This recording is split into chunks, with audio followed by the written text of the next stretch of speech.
Alors, salut tout le monde et bienvenue dans ce nouveau cours de mathématiques intitulé Détermination graphique des équations et inéquations et lecture graphique de l'image d'un point et de sa dérivée. Donc, ce cours-ci, c'est un cours très connu en terminale et en première, qui n'a pas vraiment fait long feu dans les lycées et collèges parce que c'était pas très bien expliqué. Mais je vous assure, avec cette méthode-ci, vous allez vraiment comprendre comment déterminer graphiquement l'image d'un point et les équations et inéquations, et aussi comment déterminer l'image d'un point dérivé en fait. Donc restez jusqu'à la fin et je vous assure que ça serait vraiment très passionnant.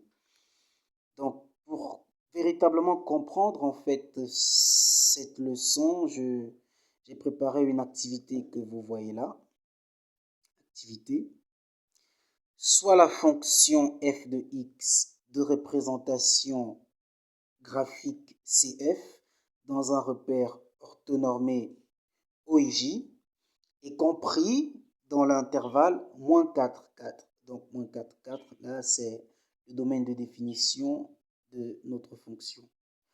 Et déjà, où est-ce qu'elle est la représentation graphique de cette fonction-là? Elle est juste là, comme vous pouvez le voir. Voilà. Et justement, le domaine de définition de notre fonction, c'est -4, 4. Vous voyez? La limite là de la courbe, elle est sur -4 et la limite de l'autre côté est sur 4. Donc le domaine de définition de notre fonction, c'est -4, 4. Ok. On continue. Qu'est-ce que nous dit la consigne? Déterminer graphiquement les points f de -4, f de -2, f de 0, f de 2, f de -3 et f de 4. Rassurez-vous, je ne vais pas tout faire. Je vais faire quelques-uns et puis vous laisser les autres pour que vous puissiez vous aussi vous amuser parce que vraiment c'est après que vous aurez compris, ça sera comme un petit amusement en fait. En deux, on va déterminer graphiquement la résolution des équations et inéquations.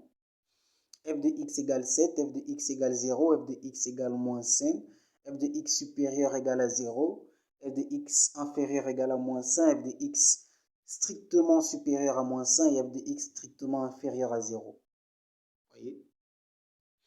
Et ce qui fera office de notre troisième partie, c'est la détermination de l'image de la dérivée des points f' de 0, f' de 1 et f' de -2. Donc, c'est tout ça qui fera l'objet de notre devoir aujourd'hui, en fait. Donc, si vous êtes prêts, on va commencer. Et là, j'ai préparé aussi une petite solution, ok, pour les réponses à nos questions. Donc, on va commencer rapidement avec la détermination graphique des points. Ok. Déjà, ce qu'il faut savoir impérativement lorsqu'on nous demande de déterminer graphiquement l'image de certains points dans un repère, il faut déjà savoir que ce point-là, ce point dont on devrait déterminer l'image, il se trouve sur l'axe des abscisses, ok? L'axe des abscisses, c'est cet axe horizontal.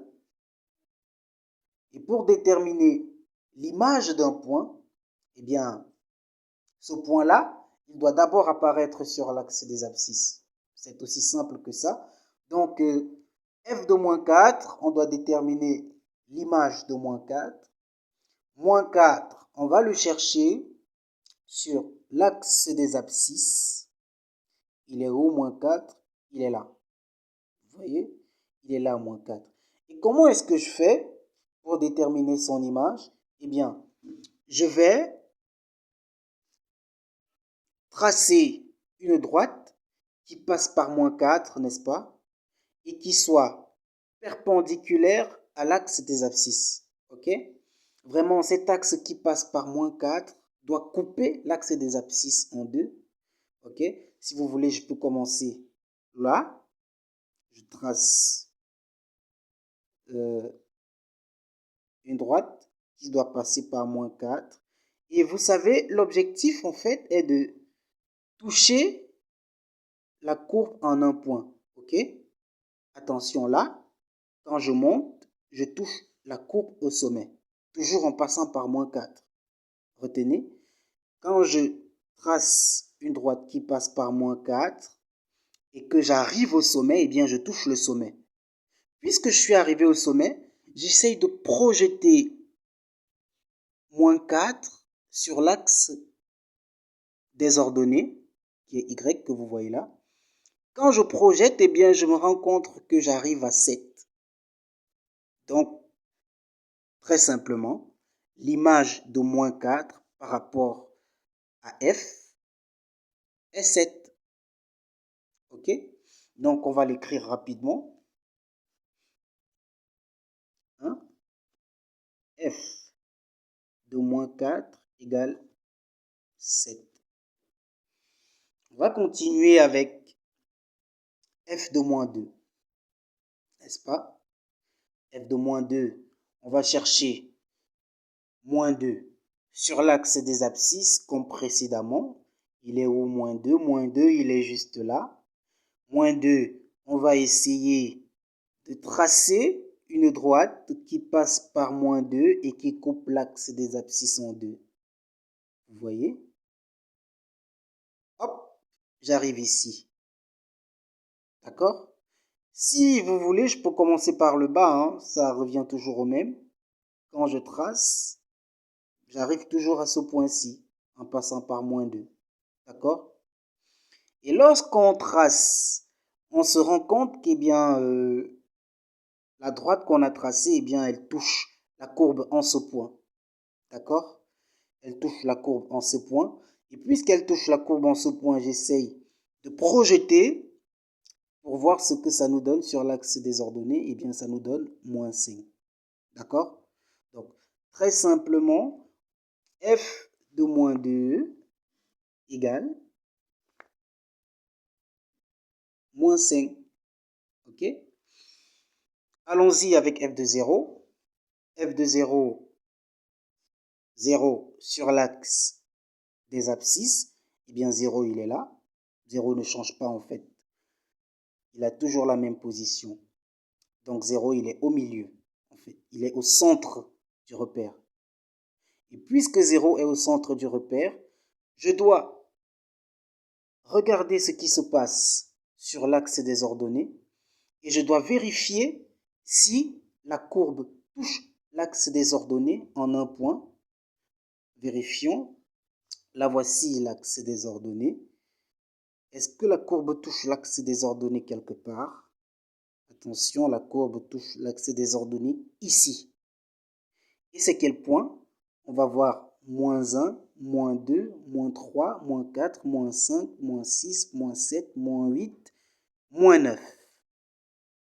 Donc la courbe, eh bien, elle touche l'axe des ordonnées en moins 9. Donc, f de 0 égale moins 9. OK? Donc vous voyez, c'est vraiment pas compliqué de trouver l'image d'un point. OK? Pour trouver l'image d'un point, comme j'ai expliqué précédemment, vous cherchez ce point tout simplement sur l'axe des abscisses et puis vous essayez de tracer une droite qui passe par ce point-là et vous voyez où est-ce que cette droite touche la courbe. Quand elle va toucher la courbe, vous essayez de projeter simplement, n'est-ce pas, sur l'axe des ordonnées et puis vous aurez son image. C'est aussi simple que ça. Donc, pour vous exercer, puisque j'ai déjà fait f de moins 4, f de moins 2 et f de 0, vous allez faire et m'envoyer en commentaire f de 2, f de moins 3 et f de 4. OK? D'accord. Donc, j'espère que vous avez compris en ce qui concerne l'image. On va passer dans la deuxième partie avec une autre vidéo pour déterminer graphiquement la résolution des équations et inéquations f de x égale 7, f de x égale 0, f de x égale moins 5, etc. Et puis, on va laisser quelques exercices également pour que vous puissiez faire à la maison. OK? Donc, à tout de suite.